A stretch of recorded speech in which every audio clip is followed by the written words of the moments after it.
Well, it's a little bit early. Nothing else in the herb garden's really doing that awesome though, so we're gonna go for the first cut that we can get, which are these chives. I planted these here last year. In northern Alberta here, chives are a perennial, so you plant them once and they just keep coming back. I will say last year it never grew as nice as it is this year, so I have some more planted in here, as you can see by my tiny little sad ones. So hopefully get this whole area filled out with them for years to come. So I'm going to cut these down and I'm going to dehydrate them, and then I grind them down into a powder and I use that for cooking and all sorts of things. So it's pretty straightforward. This will keep growing, so I have yet to lose it by doing it this way. But I will just cut the whole bunch right down.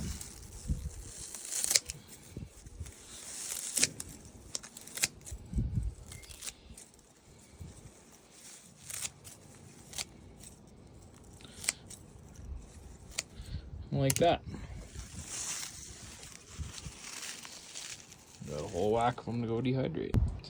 Okay, after you got your chives all washed up, you're gonna want to pat them dry. This step isn't really hypercritical, but any moisture you introduce in there is just going to make it take longer to dehydrate. So if you can get a lot of it out, that'll make things a bit faster.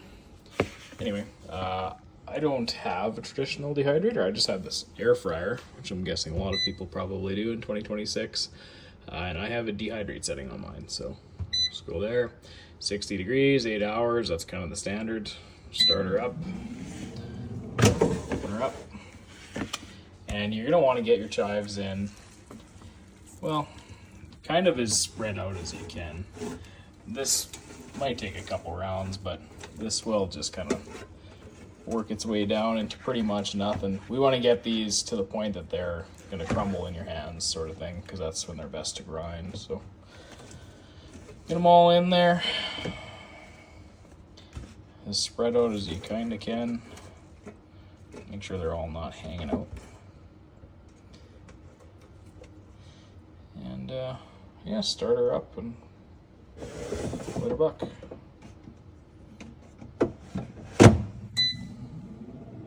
All right, it's been 8 hours. Look in here.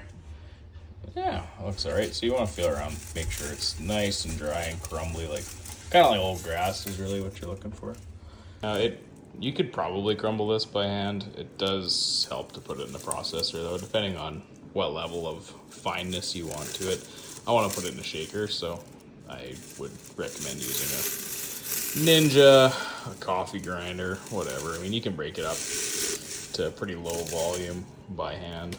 All right, got her all in. Blades on.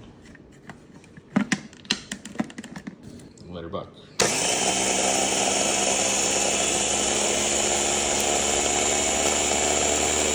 I try to let this down into basically a powder.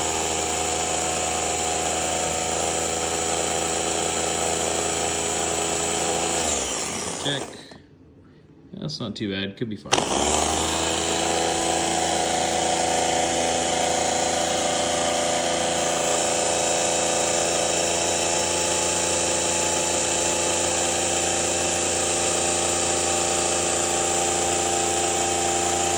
the dust swirling around. That's a pretty good sign. I think that might be as good as it's gonna get. So, get out.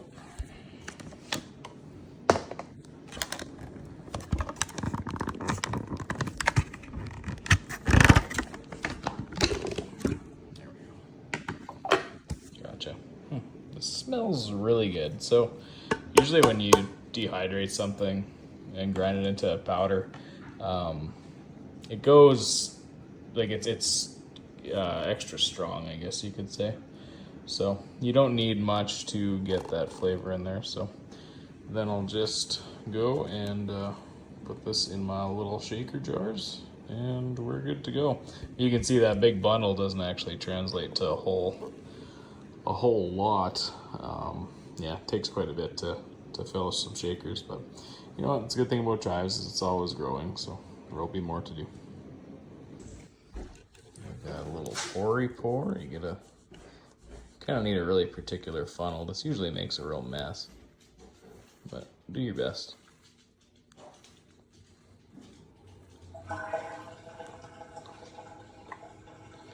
Yeah, there you go. You got dehydrated chives. Throw them into your cooking. Good on potatoes.